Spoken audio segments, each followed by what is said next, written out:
తిరుమల తిరుపతికి ఏదైతే నెయ్యి ట్యాంకర్ తరలిస్తున్నటువంటి సమయంలో ఆ నెయ్యి ట్యాంకర్ బోల్తా పడ్డం, దానికి సంబంధించి శ్రీవారి కూటమి ప్రభుత్వం మీద ఆగ్రహంతో ఇవన్నీ కూడా జరుగుతున్నాయని చెప్పి వైఎస్ఆర్సీపీ వాళ్ళు ప్రచారం చేస్తున్నారు. మరి మొత్తానికి ఇదే అంశానికి సంబంధించి పూర్తి విషయాలు తెలుసుకోవడానికి మనతో ఉన్నారు సోషల్ యాక్టివిస్ట్ శ్రీవిల్లు గారు. నమస్కారం. నమస్తే. మొత్తానికి తిరుమలకి నెయ్యి తరలిస్తున్నటువంటి ఒక నెయ్యి ట్యాంకర్ ఏదైతే ఉందో ఆ ట్యాంకర్ బోల్తా పడిన సందర్భంలో శ్రీవారి హెచ్చరికలు జారీ చేశారు. కూటమి ప్రభుత్వం లడ్డూ కల్తీ మీద అసత్య ప్రచారాలు చేస్తున్నది, కానీ ఇది ఒక సంకేతం అని చెప్పి చెబుతున్నారు వాళ్ళందరూ కూడా.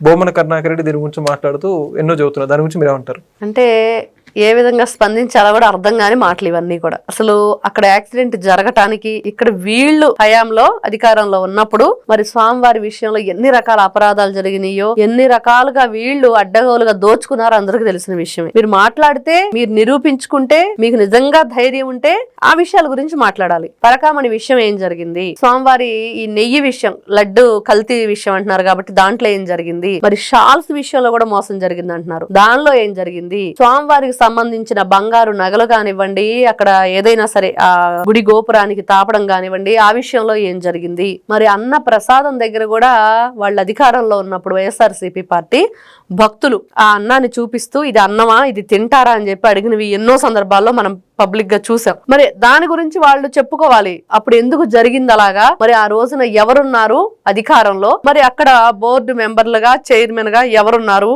అవన్నీ చెప్పుకోవాలి. ఈసీగా ఎవరున్నారు, ఇవన్నీ అవి మానేసి ఈ రోజున కూటమి ప్రభుత్వం అధికారంలోకి వచ్చాక మరి దానికి సంబంధించిన పూర్తి విషయాలు ఒక్కొక్కటిగా బట్టబయలవుతుంటే, మరి అనుమానాస్పదంగా అక్కడ పరకామణికి సంబంధించిన కేసుకు సంబంధించి ఎవరైతే కేసు పెట్టిన వ్యక్తి ఉన్నాడో తను దాంట్లో మరి పూర్తి స్థాయిలో తను విచారణ గావింపబడుతూ రెండోసారి విచారణకు హాజరవుతూ చనిపోబడ్డ ఎవరైతే సతీష్ కుమార్ గారు, ఆయన మరణాన్ని గురించి చెప్పమనండి ఏ విధంగా జరిగిందో. ఈ రోజున నెయ్యి లారీ అక్కడ యాక్సిడెంటల్ గా జరిగిన విషయాన్ని పట్టుకొచ్చేసి మాకు సంబంధం లేదు, మేము తప్పు చేయలేదు, కావాలని వీళ్ళు అబద్ధాలు చెప్పారు కాబట్టి ఈ విధంగా జరిగింది అనటాన్ని అమాయకత్వమా, అవివేకమా? అంటే వీళ్ళకి ఏ విధంగా నిరూపించుకోవాలో చేతగాక ఈ విధంగా ఎదుటి వాళ్ళ మీద నిందలు వేస్తున్నారా? అయితే ఇప్పుడు చూసుకుంటే బొమ్మన కరుణాకర్ రెడ్డి మాట్లాడుతూ తిరుమలలో నెయ్యి నిల్వలు లేవు, ఇంకా లడ్డు తయారు చేయడం కష్టం అనే విధంగా మాట్లాడుతున్నారు. దాని గురించి ఏమంటారు? ఇక్కడ ఒకటేనండి, అతను నెయ్యి నిల్వలు లేవు, లడ్డు తయారు చేయడం కష్టం అంటే అలాంటివన్నీ జరగని పనులు. ఇదొక డ్రామా అనమాట. అంటే ప్రజల్లో ఒక రకమైన అభద్రతా భావాన్ని పెంచే విధంగా, అదే విధంగా అక్కడున్న జరుగుతున్న విషయాన్ని డైవర్ట్ చేసే విధంగా వీళ్ళ యొక్క ఆలోచనలు ఉన్నాయి. ఎందుకు నెయ్యి ఖాళీ అయిపోయిద్దండి, ఎందుకు లడ్డు తయారు చేయడం కష్టమైపోయిద్ది, ఎప్పుడు చరిత్రలో జరిగి వెరగని పనులు ఈ రోజున ఎందుకు వీళ్ళు సృష్టిస్తున్నారు, వీళ్ళ నీచమైన ఆలోచనలు ఎందుకు ప్రతిరోజు ఈ విధంగా బట్టబయలు చేస్తున్నారు, ఎందుకు ఇలాంటి కుట్రలు చేస్తున్నారు, ఫస్ట్ అది చెప్పాలి బొమ్మన కరుణాకర్ రెడ్డి గారు. ఎందుకు మీరు ఇలాంటివన్నీ కూడా ఈ రోజు నిజంగా నువ్వు దేవుడు భక్తువయ్యి నిజంగానే స్వామివారి మీద అభిమానం ఉంటే, నిజంగా స్వామివారి లడ్డు అలా ఒకవేళ నెయ్యి లేదు అనుకునే పరిస్థితి వస్తే నువ్వు బయట పెడతావా? చెప్పొచ్చా నువ్వు అలాగా? వాళ్ళు చెప్తున్నారు కదా ఇలాంటి విషయాలు మాకు తెలుసు, పేరునని చెప్పాడు కదా, నెయ్యి కల్తీ జరిగిందని మాకు తెలుసు ఆ రోజున, మరి అది అంతకు ముందే 2019కి ముందే జరిగిందని మేము బయట పెట్టలేదు, స్వామివారి పొరుగు పోయిద్దని చెప్పేసి అని చెప్పాడు. బాగుంది, మీరు చాలా గొప్ప భక్తులు, చాలా పెద్ద భక్తులు, చాలా చాలా గొప్పగా ఆలోచించారు, ఒప్పుకుందాం.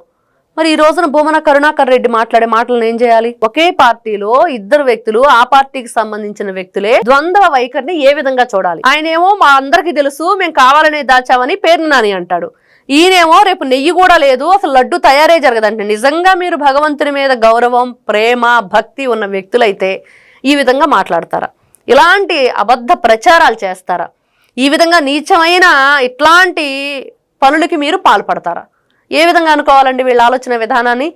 ఇదొక ప్రజల్లో లేని దాన్ని సృష్టించడానికి, లేని ఆలోచనలు కలిగిస్తూ వాళ్ళ యొక్క నమ్మకానికి ఇబ్బంది కలిగే విధంగా వీళ్ళ ఆలోచనలు. ఫస్ట్ ఇలాంటి ఆలోచనలు చేసిన వాళ్ళ మీద టీటీడీ ఏదైతే తిరుమల తిరుపతి దేవస్థానానికి సంబంధించిన ఆ సభ్యులు కానివ్వండి, కమిటీ కానివ్వండి, ఆ చైర్మన్లు కానివ్వండి, కేసులు నమోదు చేయాలి. విత్ ప్రూఫ్స్ ఏమున్నాయి బొమ్మన కరుణాకర్ రెడ్డి దగ్గర ఈ మాటలు మాట్లాడటానికి? నెయ్యి లేదని, ఇంకా లడ్డు తయారు చేయడం కష్టం అనే మాట ఎందుకు మాట్లాడాడు? దీన్ని తీవ్రంగా పరిగణలో తీసుకొని వెంటనే అతని మీద చర్యలు తీసుకోవాలి. ఎందుకు ఇలాంటి అబద్ధ ప్రచారాలు చేస్తున్నాడు? ఈ రోజున టీటీడీ వాళ్ళకి దీని మీద పూర్తిగా మరి అధికారం ఉంది. తప్పుడు ప్రచారాలకి చెక్ పట్టాల్సిన బాధ్యత ఈ రోజున ఆ యొక్క టీటీడీ చైర్మన్ గారి మీద ఉంది. కాబట్టి ఇవన్నీ కూడా మీ పర్సనల్ విషయాలు, మీ పొలిటికల్ విషయాలు, మీ ఎత్తులు పై ఎత్తులు. ఎందుకండి హిందువులు చూడతారు, ఎందుకండి హిందువులు దేవతలు చూడతారు, ఎందుకండి హిందువులు దేవతా విగ్రహాలతోటి మీరు గతంలో ఎలాంటి ఆటలాడారు, ఇవన్నీ చూస్తూ ఉంటే వీళ్ళకి వినాశకాలే విపరీత బుద్ధి అన్నట్లుగా ఆ వినాశకాలం దాపురించి ఎలాంటి విపరీతమైన బుద్ధులు ఏర్పడుతున్నాయి అనేది మాత్రం కనిపిస్తుంది. అయితే ఇప్పుడు మరో పక్క చూసుకుంటేనేమో ఇప్పుడు రాష్ట్రంలో లడ్డూ కల్తీ అంశాన్ని గురించి చాలా బలంగా చర్చ నడుస్తుంది. ఈ టైంలో వీళ్ళు ఈ విధంగా ఈ లడ్డూ ట్యాంకర్ ఏదైతే నెయ్యి ట్యాంకర్ బోల్తాపడింది చెప్పి విధంగా ప్రచారాలు చేయడం ఎంతవరకు సమంజసం? ఇక్కడ ఒకటేనండి, ఇది ఒక డైవర్షన్ పాలిటిక్స్ అనుకోవచ్చు. అదేవిధంగా భక్తుల మనోభావాల్ని ఇన్ని రోజుల నుంచి మీరు దెబ్బతీశారు, మరి మీరు ఏ విధంగా కల్తీ నెయ్యి తయారీ జరిగినా మరి ఇటు సుబ్బారెడ్డి కానీ అటు ధర్మారెడ్డి కానీ ఇటు చూస్తే భూమన కరుణాకర్ రెడ్డి జగన్మోహన్ రెడ్డి గారితో సహా అందరూ తోడు దొంగల్లాగా మరి గూడు పుటాని చేశారు. కాబట్టి ఈ రోజు దాని గురించి అడుగుతుంటే తిరిగి దాని గురించి సమాధానం చెప్పుకునే ధైర్యం లేక ఈ మాటలు మాట్లాడుతున్నారు తప్పించి అసలు సంబంధం లేని విషయాలు. ఇట్లాంటి భూమన కరుణాకర్ రెడ్డి గారు ఎన్ని ఎలిగేషన్స్ చేశారు మన కూటమి ప్రభుత్వం అధికారంలో వచ్చినప్పటి నుంచి. వాళ్లే అక్కడ బాటిల్స్ తీసుకొచ్చి ఖాళీ బాటిల్స్ డంపింగ్ చేశారా? మరి అక్కడ ఏదో శనిది ఈశ్వరుడి విగ్రహం ఉంటే ఇది విష్ణుమూర్తి విగ్రహమే అని చెప్పేసి ఇంకో ప్రాపకాండ చేశారా? మరి గోవుల విషయంలో ప్రాపకాండ చేశారా? ఒక భక్తుడు మరి గుళ్ళో మరి అతను కావాలని చెప్పేసి గందరగోళాన్ని సృష్టించి అప్పటికప్పుడే సోషల్ మీడియాలో పోస్ట్ చేశాడా?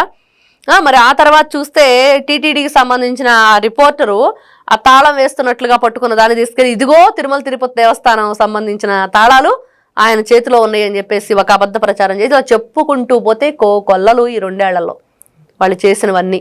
దాంట్లో ఇదొకటి. ఇంకెంతకు మించి ఇంకేం చెప్పాలి వీళ్ళ గురించి? ఇన్నున్నాయి మరి వాళ్ళ చరిత్ర, వాళ్ళ నీచమైన బుద్ధులు, వాళ్ళ సంకుచిత భావం, వాళ్ళ ఆలోచన విధానం, ఎంత కుట్రలు చేస్తున్నారు. మొన్న ఒక మహిళను పాము గరిచింది, ఇంకేముంది పరలోకానికి అన్నట్లుగా చూపించారు. ఆవిడ చూస్తే తీరా వాళ్ళ భర్తను కానీ ఆమెను కానీ పూర్తి విశ్లేషణ మనం తెలుసుకుంటే ఏంటి అంటే ఆవిడేదో ఆ దారి దాటి ఆ చీకటి ప్రదేశంలోకి వెళ్ళినట్లుగా ఆవిడ కాలుకి ఏదో తగిలినట్లు పసుపు రాసుకోవడానికి వెళ్ళిందంట ఆ తల్లి. మరి వాళ్ళ భర్తను పిలిచి ఏదో కుట్టింది, నన్ను ఏదో టచ్ అయినట్లు అనిపించింది అని చెప్పేసి లైట్ వేసి చూస్తే చిన్న పాములు అని కనపడి ముందస్తు జాగ్రత్తగా భయపడి వాళ్ళు అక్కడ ఉన్న సెక్యూరిటీతో పాటు హాస్పిటల్కి వెళ్ళటం, వాళ్ళు ఏమీ లేదు కరవలేదని చెప్పిన తర్వాత కూడా ఎందుకైనా మంచిది అని చెప్పేసి రిమ్స్ హాస్పిటల్కి తరలించటం, ఇవన్నీ జరిగినాయి. మరి వెంటనే ఆవిడకి ఎటువంటి ఇబ్బంది లేదు, అసలు పామే కరవలేదు అనేది వాస్తవం. కానీ వీళ్ళు ఎన్ని రోజులు దాన్ని ప్రచారం చేశారు చెప్పండి? ఆ వారం అంతా చూపిస్తూనే ఉన్నారు వాళ్ళ ఛానల్లో, వాళ్ళ పేపర్లో రాశారా క్యూ లైన్లో మహిళని త్రాచు పాము కాటు వేసింది అని చెప్పేసి.